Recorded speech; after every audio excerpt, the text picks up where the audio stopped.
1절 말씀을 한 목소리로 읽어보겠습니다. 시작.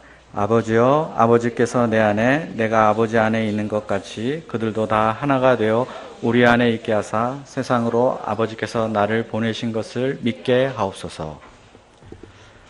올 봄에 제가 나와 같이 되기를 원하나이다 라는 제목으로 사도행전 말씀을 전한 적이 있었습니다. 그때 인사말로 모든 부부가 다 저희 부부같이 되기를 원합니다 라고 말씀드린 적이 있었습니다. 반쯤은 농담으로 한 이야기지만 또 반쯤은 진담으로 한 이야기였습니다. 그리고 예배가 끝난 후에 한 사모님께서 저를 찾아오셨습니다. 그리고 이렇게 질문하셨습니다. 목자님 가정이 부럽네요. 저희는 좀 어려워요. 결혼 생활의 비결이 무엇일까요? 그때 저는 잠시 생각해 본 후에 이렇게 대답을 드렸습니다. 저는 삼위일체 하나님이라고 생각합니다. 저는 성경을 읽으며 성부, 성자, 성령 하나님께서 어떻게 서로 관계성을 맺으시고 셋이시지만 하나가 되었는지 또 연합을 이루시는지를 배웠습니다. 삼위일체 하나님의 교제를 알면 알수록 자연스럽게 가정에서 부부가 하나 되어가는 열매가 맺히게 되는 것 같습니다. 라고 말씀을 드렸습니다. 이 대답이 그분께 얼마나 도움이 되었을지는 잘 모르겠습니다. 그러나 저는 이 답변 외에는 다른 답을 찾을 수가 없었습니다. 성부, 성자, 성령님의 아름다운 연합과 사랑의 교제로부터 흘러나오는 은혜가 아니면 부부 사이의 온전한 연합을 이룰 능력이 어디서부터 나올 수 있겠습니까? 우리 자신 안에는 없습니다. 우리가 삼위일체라고 하면 굉장히 어렵고 딱딱한 교리적 서술의 영역에 속하는 것이다 라고 생각하기 쉽습니다. 나의 삶과 신앙에는 직접적인 영향력이 별로 없는 주제라고 여기기가 쉽습니다. 그러나 알고 보면 전혀 그렇지가 않습니다. 가정에서의 부부관계, 또 자녀와 부모 간의 관계, 또 교회 안에서 성도들 간의 합심과 동역의 역사, 전도와 선교, 이 모든 것의 바탕을 이루는 것이 바로 삼위일체입니다. 삼위일체에 관해 아는 것은 실제적으로 우리의 삶과 신앙을 변화시키는 힘이 있습니다. 우리가 오늘 말씀을 통해 삼위일체이신 하나님을 묵상하며 그 안에서 하나 되는 공동체를 이룰 수 있기를 기도합니다. 오늘 말씀인 21절은 예수님의 대제사장적 기도의 일부입니다. 예수님의 대제사장적인 기도는 십자가를 코앞에 둔 시점에서 드린 기도이기 때문에 유언적 기도다라고 말할 수도 있습니다. 그러므로 이 안에는 예수님께서 품으셨던 가장 간절한 기도 제목이 무엇이었는지 잘 나타나 있습니다.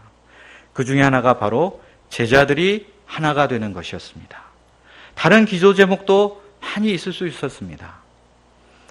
예수님은 17장에서 근데 이 하나가 되게 하소서라는 기도 제목을 집중적으로 다루고 기도하셨습니다. 그러면 제자들이 하나가 되는 것이 왜 그렇게 중요한 문제일까요? 왜 예수님은 이것을 놓고 그토록 간절히 기도하셨을까요? 그 배경에 바로 성부, 성자, 성령 삼위 하나님 간의 연합과 교제가 있습니다. 예수님께서는 그들이 다 하나가 되되 아버지께서 내 안에 내가 아버지 안에 있는 것 같이 그렇게 하나가 되게 해달라고 기도하셨습니다. 여기에는 성부 하나님과 성자 하나님 사이의 연합과 교제가 분명하게 드러나 있습니다. 성자 예수님 안에 성부 하나님이 계시고 성부 하나님 안에 성자 예수님이 계십니다. 이렇게 서로 안에 계심으로써 성부와 성자 두 분은 하나가 되십니다. 이 관계를 가리켜서 초대교회 때의 교부들은 헬라어로 페리코레시스라는 말을 썼습니다. 페리라는 말은 이렇게 원을 돈다는 뜻이고 코레시스란 춤을 춘다는 뜻입니다. 그러므로 페리코레시스란 원을 돌며 추는 춤이라는 뜻이 됩니다. 원을 돌며 추는 춤 하면 무엇이 떠오르십니까? 강강술래가 떠오르시죠?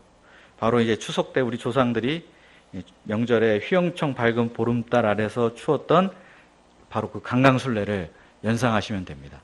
삼위일체가 이제 이 그림, 이 나타내는 것과 유사하다. 이런 뜻에서 이제 그런 단어를 쓰게 된 것입니다.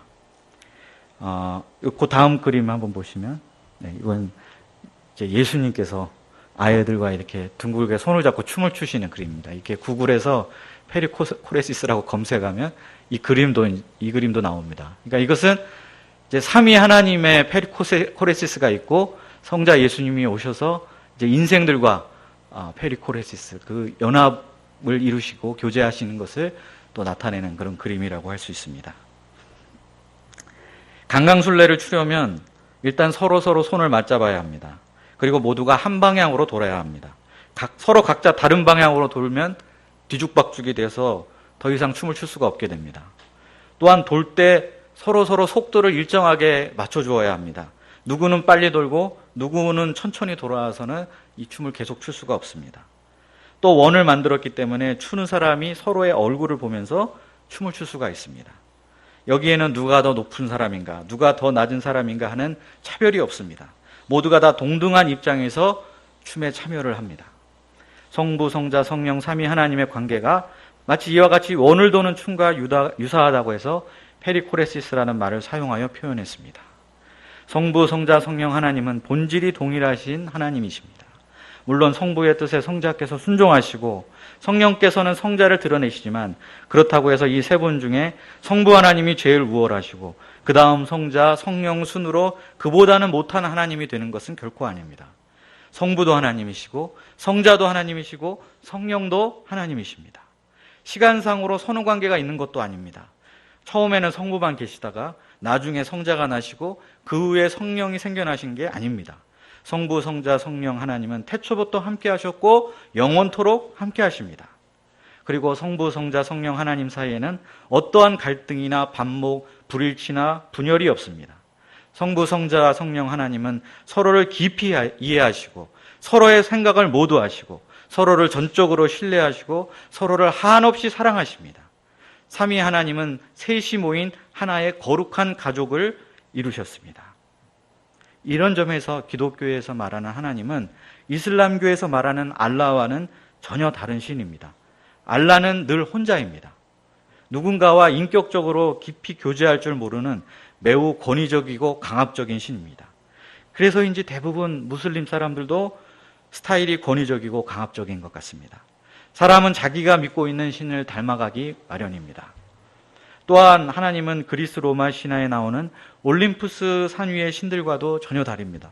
올림푸스의 신들은 서로 미워하고 시기하고 싸우고 편을 짓고 분열합니다. 사실 알고 보면 서로 다 친인척 관계들인데 완전히 콩가루 집안입니다. 그러나 삼위 하나님 사이에는 다양성 속에서도 완벽한 조화와 일치가 있을 뿐입니다. 우리는 언제 아름다움을 느낍니까? 언제 감동을 느낍니까? 다양성 속에서 완벽한 조화와 일치를 맛볼 때 거기에서 아름다움을 느끼고 감동을 맛보지 않습니까? 오케스트라 연주가 우리에게 감동을 주는 이유도 이와 같습니다. 수많은 악기가 각자 자기 음색으로 소리를 내는 것 같은데 그 소리가 하나로 모여져서 웅장한 화음과 멜로디를 연주할 때 우리는 그 음악 속으로 빠져들지 않을 수 없습니다. 이와 같은 아름다움의 원형이 바로 성부, 성자, 성령, 삼위 하나님 간의 조화와 일치입니다. 예수님께서는 제자들이 하나가 되어야 할 이유를 이렇게 말씀하셨습니다. 그들도 다 하나가 되어 우리 안에 있게 하사. 우리 안에 있게 하신다는 말씀은 곧 성부, 성자, 성령 하나님의 교제 안에 있게 하신다는 뜻입니다. 예수님은 지금 우리를 삼위 하나님 간의 교제 가운데로 초청하고 계십니다. 삼위 하나님 간의 교제와 사랑이 흘러넘쳐서 우리 안에도 그와 같은 교제와 사랑과 연합이 있기를 원하십니다. 특별히 우리의 가정과 교회에 있기를 원하십니다. 가정과 교회는 하나님께서 제정하신 그 많은 기관들 가운데 특별히 교제와 하나됨을 목적으로 하는 특별한 공동체입니다. 하나님께서는 아담과 하와를 창조하신 후에 가정을 이루고 둘이 한 몸이 되도록 하셨습니다. 또 교회 역시 그리스도를 머리로 하여 하나의 몸을 이루는 공동체가 되도록 하셨습니다. 가정과 교회에서 하나님 안에서의 교제와 하나됨은 그 존재 이유와 목적이라고 말할 수 있습니다. 결코 이것이 주변적이거나 부차적인 목적이 아닙니다. 교제와 하나됨은 가장 핵심적인 존재 이유입니다.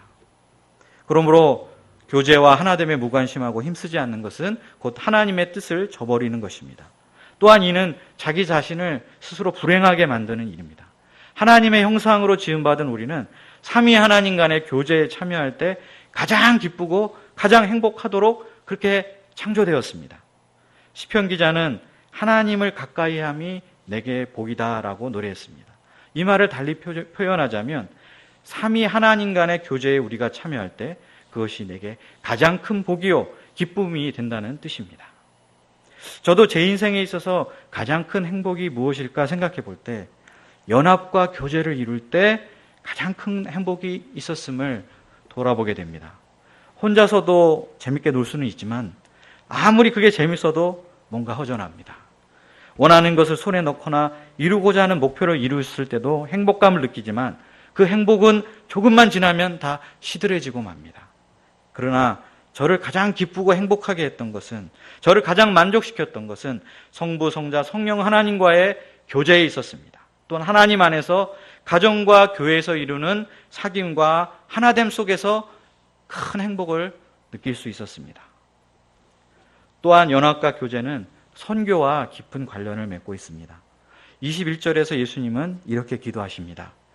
그들도 다 하나가 되어 우리 안에 있게 하사 세상으로 아버지께서 나를 보내신 것을 믿게 하옵소서. 세상으로 성부께서 성자 예수님을 보내신 것을 믿게 하는 것, 이것을 우리가 뭐라고 정의할 수 있겠습니까? 이것이 바로 전도이며 선교가 아니겠습니까? 연합과 교제가 선교와 맺는 관계를 우리는 두 가지 측면에서 생각해 볼 수 있겠습니다. 첫째는 성도의 연합과 교제는 이 세상이 예수님을 믿을 수 있도록 하는 증거가 된다는 뜻이 있습니다. 이 세상을 보면 온통 갈등과 분열, 전쟁과 테러의 소식이 가득 넘치고 있습니다. 요즘 국회를 보면 서로 싸우느라고 난리가 아닙니다. 가정이 파괴되고 한 나라는 사부로 오열하여 서로 다투고 미워하고 배척하기에 여념이 없습니다. 이런 세상 속에서 사람들은 지치고 상처받고 괴로워합니다. 이런 사람들에게 아름다운 교제와 온전히 하나 되는 연합을 이룬 공동체의 모습, 그것은 그 자체로 사람을 이끄는 힘이 있습니다. 이런 사람들에게 이런 공동체는 마치 등경 위에 올린 등불처럼, 산 위에 있는 도시처럼 빛을 발하게 됩니다. 사람들은 자연스럽게 그 빛을 따라 교회에 오게 되고 성자 예수님을 성부께서 보내신 구주로 믿고 영접하게 됩니다. 초대교회 당시에 성도들이 내 것 할 것 없이 다 이 공동체를 위에 내어놓고 아름다운 사랑의 공동체를 이룰 때 많은 사람들이 앞을 다투어 교회 안으로 들어가고자, 나도 거기에서 교제하고 싶다, 나도 그 공동체 속에 하나가 되고 싶다 하면서 큰 부흥의 역사가 일어났습니다. 이것이 바로 연합과 교제가 어떻게 선교 역사와 관련을 맺는지 좋은 사례입니다. 둘째로 성도의 연합과 교제는 전도와 선교의 원동력이 됩니다. 삼위 하나님 간의 교제와 사랑으로부터 흘러나온 성도들 간의 아름다운 교제를 경험한 사람은 이걸 도저히 가만히 있을 수가 없습니다. 자연스럽게 이 놀라운 경험, 이 달콤함을 다른 사람들과 함께 나누고 싶어집니다.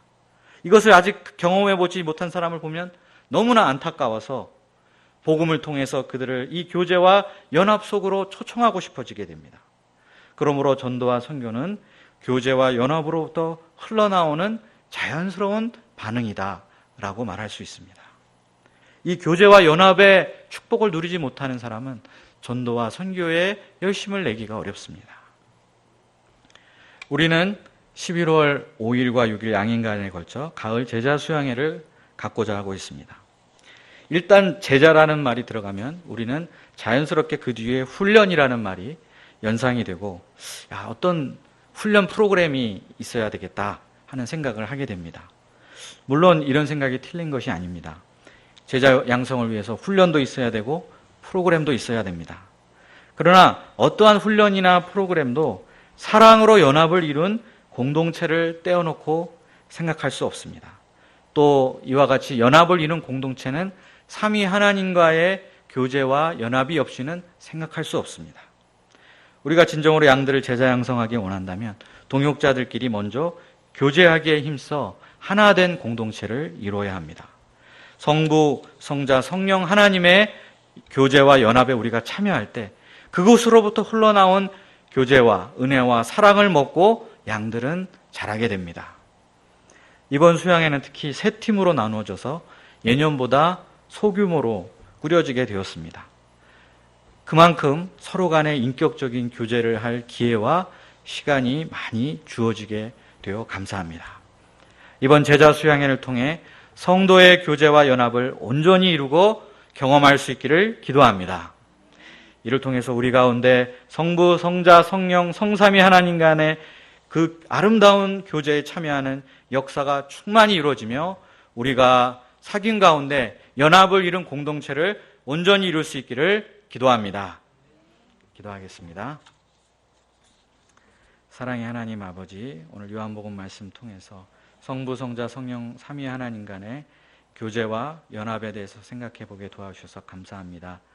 우리가 이 삼위 하나님 간의 교제에 참여하고 또 그로 말미암아 공동체 간의 연합과 일치를 이루는 것이 주 예수님의 뜻인 것을 배웠습니다. 또 이것이 예수님의 기도 제목인 것을 배웠습니다.